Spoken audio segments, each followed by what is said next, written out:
I don't know how many of you had the DanceSafe postcards that you would pick up at various places.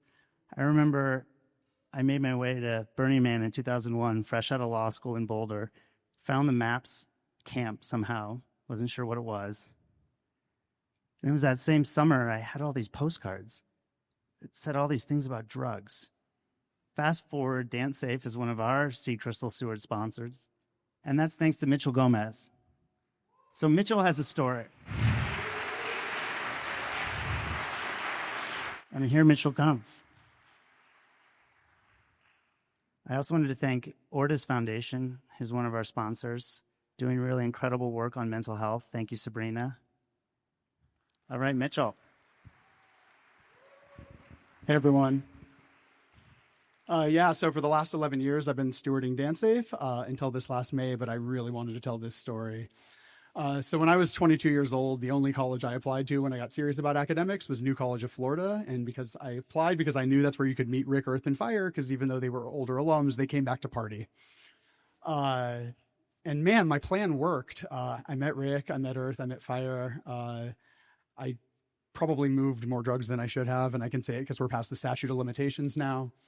And Rick invited me to Burning Man 2008, Entheon Village. It was the largest psychedelic camp ever built out there. We were like 0.7% of the city. Got there in the middle of the night, had no idea where I was supposed to set up in 2 city blocks. So I picked a random spot and set up, tied off to a random RV. And when I woke up in the morning, I was going to go find Rick and figure out where I was supposed to be. Rick was in the tent next to me, and the RV I was tied to was Sasha and Ann's. And as a doughy-eyed 22-year-old, this was a few years later, but at that doughy-eyed 22-year-old, I had already loved MDMA for the better part of 9 years. I'll let you do that math. And yeah, meeting Sasha, hearing him speak, all of it was so impactful. But the thing that sticks out most in my memory is this other 20-something trying to explain some chemistry thing to Sasha. And I was like, man, what an ass to try to teach Sasha something. And instead, Sasha was so open, so receptive. He knew that there was always more to learn, that there was always things you didn't know, things other people had figured out.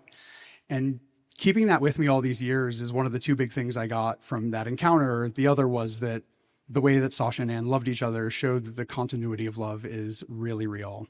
And so, yeah, I'm so glad I got to tell Sasha in person this, but every community that I care about exists because of Sasha. And I'm so glad I was able to facilitate that donation. I've since had multiple friends also donate. I encourage you guys to do it as well, because I'm so glad we didn't have to do my crazy backup plan of moving the lab to Cosm, because that was just going to be a pain. But yeah, I really do encourage all of you to support, because the work is why we're here.